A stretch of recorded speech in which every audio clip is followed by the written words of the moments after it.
দিয়ে দিচ্ছি আমার দ্বিতীয় পিঠাটি।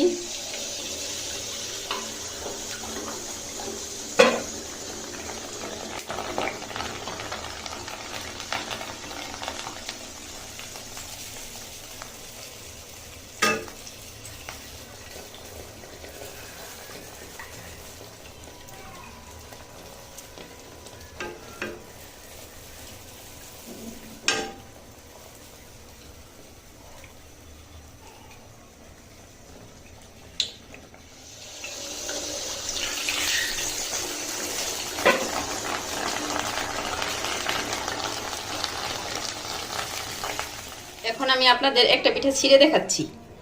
এই দেখুন পিঠের ভিতরে।